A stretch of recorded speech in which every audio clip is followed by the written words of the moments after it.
تو بات یہ ہو رہی ہے کہ میاں صاحب واپس جا رہے ہیں. سوال یہ پیدا ہوتا ہے کہ عمران خان کو جیل میں بیٹھے ہوئے کیسے پتا تھا؟ اب اس زمن کے اندر جب حکومت کو یہ بھی نظر آ رہا ہے کہ مشکل ہے، حکومت کا جو بوریا بستر ہے یہ گول ہو جائے گا. مولانا فضل الرحمان صاحب کو پاکستان تحریک انصاف سے زیادہ کچھ نظر آ رہا ہے، تو مقبولیت کا شیرازہ وہاں پر بھی بکھر گیا. آپ سب پر سلامتی ہوں، میں یاسر رشید ہوں اور آپ میرا ویلاگ دیکھ رہے ہیں. ناظرین، خبریں منظر عام پہ یہ ہیں کہ پاکستان مسلم لیگ نون کے قائد میاں محمد نواز شریف صاحب، جو پاکستان کے 3 بار سابق وزیر اعظم رہے، وہ لندن جا رہے ہیں اپنے علاج کے لیے ستمبر کے دوسرے ہفتے میں. اطلاعات یہ تو بات یہ ہو رہی ہے کہ میاں صاحب واپس جا رہے ہیں. واپس کا لفظ جو ہوتا ہے یہ اپنے گھر کے لیے استعمال کیا جاتا ہے، یہ اپنے ملک کے لیے استعمال کیا جاتا ہے، اپنے خطے کے لیے استعمال کیا جاتا ہے. تو زیادہ تر یہ ایسا ہی ہوتا ہے کہ آپ کبھی واپس آنا، یہ صیغہ اس لیے استعمال ہوتا ہے کہ آپ اپنے گھر میں آئیں.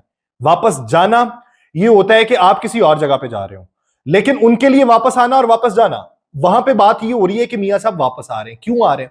اس کے پیچھے کی وجوہات دیکھیں کہ بہت ساری باتیں جو 2 مہینے پہلے ہونا شروع ہوئی. خان صاحب نے بھی کہا اور خالد صاحب نے. اب آپ نے دیکھنا یہ ہے کہ نظر کیسی ہے، منطق کیسی ہے.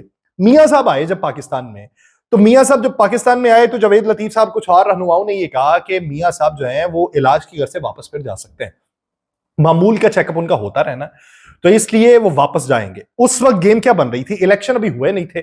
الیکشن سے پہلے کی فضا یہ تھی کہ پاکستان تحریک انصاف کی مقبولیت عروج پہ دکھائی دے رہی تھی.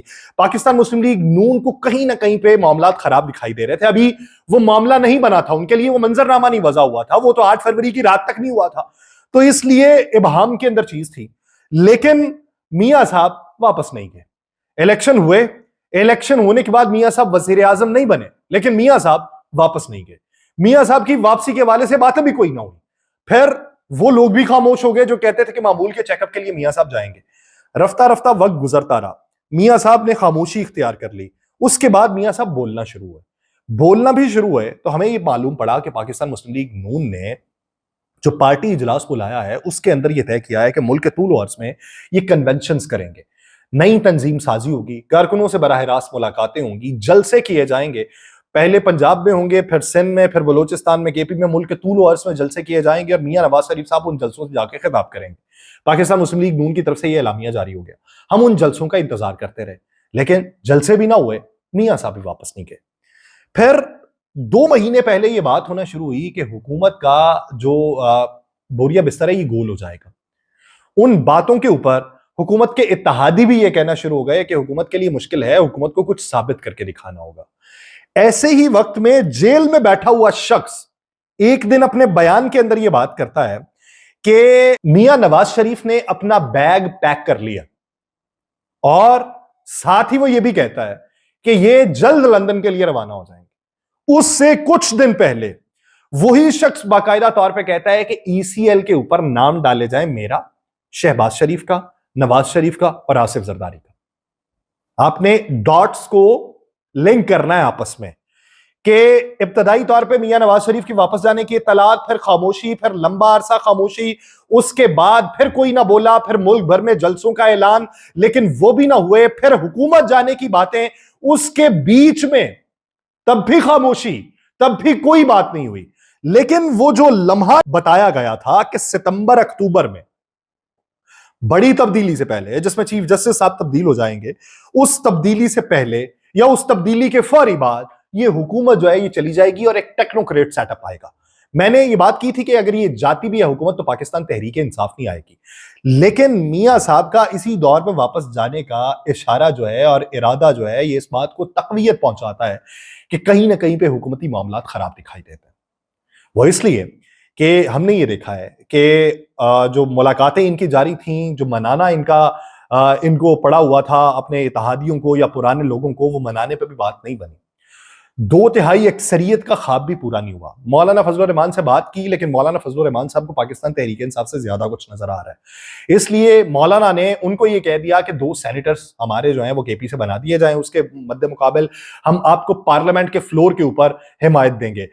ایک وہ سابق گورنر جو ہیں غلام علی، ان کو بنوانا چاہتے ہیں، اور پاکستان تحریک انصاف بھی ایک سینیٹر کی حمایت چاہتی ہے. لیکن نمبر گیم ان کی یہ ہے کہ ان کے پاس ایک سینیٹر کی بھی نمبر گیم نہیں ہے جمعیت علماء اسلام کے پاس. لیکن ان کے مد مقابل پاکستان پیپلز پارٹی طلحہ محمود کو سینیٹر بنوانا چاہتی ہے. جمعیت علماء اسلام کہتی ہے یہ ہم چھوڑ کے چلے گئے, ہم تو نہیں بنائیں گے, ہم تو نہیں حمایت دیں گے. اب اس ضمن کے اندر جب حکومت کو یہ بھی نظر آ رہا ہے کہ مشکل ہے, پھر میں نے جو کل بات کی تھی کہ ایران کے ساتھ ہونے والا جو معاہدہ ہے, اسی ایران کے ساتھ ہونے والے معاہدے کو 10 سال کی تاخیر کے بعد جب 180 دن کی مزید توسیع دی گئی, پھر کچھ نہ بنا, تو وہ آخری نوٹس اپنا بھجوا چکے ہیں کہ پائپ لائن آپ نے نہیں بچھائی, ہم اپنے بارڈر تک لے آئے ہیں. تو اس ضمن کے اندر ہمارے پاس آخری آپشن یہ ہے کہ ہم پیرس میں چلے جائیں, عالمی ثالثی عدالت میں, وہاں پہ جائیں جہاں پہ امریکی پابندیوں کا بھی اطلاق نہیں ہوتا, ہم وہاں پہ جا کے بات کریں. $18 ارب کا ہرجانہ جو پاکستان کو بھگتنا پڑے گا. پھر اس کے بعد آئی ایم ایف سے ہم نے جو پیسے لینے تھے, آئی ایم ایف سے ہم نے جو مانگا ہوا تھا قرضہ, 7 ستمبر کو, پہلے ہی وہ تاخیر کا شکار ہے, 7 ستمبر کو جو آئی ایم ایف کا اجلاس ہے اس کے اندر بھی پاکستان کا نام شامل نہیں ہے. تو اس وجہ سے حکومت کا معاملہ ڈاواڈول دکھائی دیتا ہے. پھر اس کے بعد پاکستان میں آج ہوا کیا کہ تاجر برادری نے ہڑتال کی کال دی. بے شک سیاسی جماعتوں نے انڈورس کیا, لیکن بنیادی طور پہ وہ تاجر برادری کا ہی فیصلہ تھا. تاجر برادری نے ہڑتال کی کال دی. ہڑتال کی کال کے پیش نظر تاجروں کے اندر پھوٹ ڈالنے کی کوشش کی گئی, اور اس میں پاکستان مسلم لیگ نون کے جو حمایت یافتہ لوگ تھے ان کو کہا گیا کہ تاجروں کو کہو ہڑتال نہیں کرنی. انہوں نے اعلانات کیے جو پچھلے کچھ عرصے میں جنہیں کافی نوازا گیا. پی ڈی ایم کے دور حکومت میں بھی ان کو باقاعدہ طور پہ اسپوکس پرسن بھی بنایا گیا. انہوں نے ہڑتال کی کال دی, لیکن لوگوں نے ان کی بھی نہیں مانی, تو مقبولیت کا شیرازہ وہاں پر بھی بکھر گیا. پھر عدالت نے آج کے دن یہ بھی کہہ دیا ہے, چیف جسٹس عامر فاروق صاحب نے اسلام آباد ہائی کورٹ میں, انہوں نے یہ کہا ہے کہ آخری دن ہی این او سی معطل کیوں کرتے ہیں, یہ کنٹینرز کیوں لگے ہوئے ہیں, یہ اسلام آباد کو بند کیوں کیا ہوا ہے, محرم بھی ختم ہو گیا, 40واں بھی جاتا رہا ہے, اس کے بعد ختم نبوت والے بھی آئے اور چلے گئے, جماعت اسلامی والے بھی آئے اور چلے گئے, اب کیا ہے, اب کیوں بند کیا ہوا ہے سارا کچھ, یہ سوال انہوں نے پوچھے. انہوں نے کہا جی کیوں نہ شو کاز نوٹس جاری کر دیں کمشنر کو. ایسی صورت میں انہوں نے جو عدالت کی سماعت ہے وہ 10 ستمبر تک ملتوی کر دی ہے کہ 8 ستمبر کو جو جلسہ ہوگا اگر تو وہ ہو گیا ٹھیک, اگر حکومت نے پھر واپس لے لیا تو پھر باقاعدہ طور پہ شوکاز کا باقاعدہ طور پہ نوٹس جاری کیا جائے گا, اور کارروائی جو ہے اس کا آغاز جو ہے وہ کمشنر سے کیا جائے گا. اب ایسی صورت میں ہمیں یہ معلوم پڑتا ہے کہ پچھلے دنوں میں ایون فیلڈ کے بیرونی حصے کی رینوویشن ہو رہی تھی, اور بڑے پیمانے پہ ہو رہی تھی. وہ رینوویشن مکمل ہو چکی, اور اس کے بعد یہ فیصلہ منظر عام پہ آیا کہ میاں صاحب بیرون ملک یعنی لندن اپنے علاج کی غرض سے اور معمول کے چیک اپ کے لیے جا رہے ہیں. اب حکومت کے لیے بھی مشکل, پچھلے دنوں پاکستان پیپلز پارٹی کے مختلف رہنماؤں کے بھی بیانات کہ حکومت مشکل میں ہے, حکومت کو کچھ کر کے دکھانا ہے.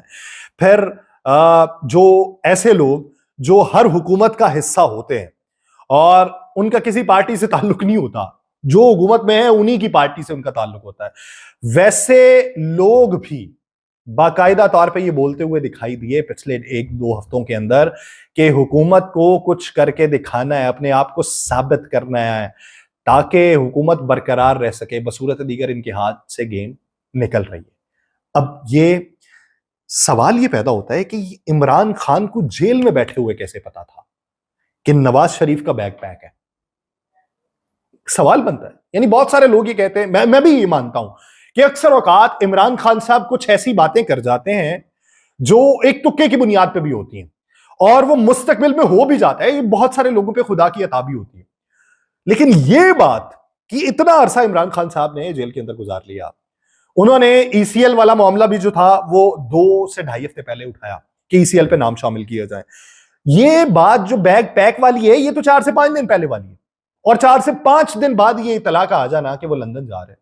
تو یہ باقاعدہ طور پہ حکومت کے جانے کا اشارہ بھی دکھائی دیتا ہے, ٹیکنوکریٹ گورنمنٹ آنے کا بھی اشارہ دکھائی دیتا ہے. لیکن ٹیکنوکریٹ کا سیٹ اپ, اس کو کس کس کی حمایت حاصل ہوگی, یا پھر یہ دیکھا جائے گا کہ موجودہ صورتحال میں ان سب کو بٹھا لیا جائے گا. امکان یہی دکھائی دیتا ہے سب کو بٹھانے کا, لیکن سب کو بٹھانے کے تناظر میں کس کے معاملات کس حد تک طے ہوں گے وہ دیکھنا ہے. بینیفیشری پاکستان مسلم لیگ نون دکھائی نہیں دیتی. ہاں کسی حد تک آپ پاکستان پیپلز پارٹی کو کہہ سکتے ہیں کہ وہ اس پورے عمل میں ایک بینیفیشری ہوگی. مجھے دیجیے اجازت, اللہ نے کے بعد.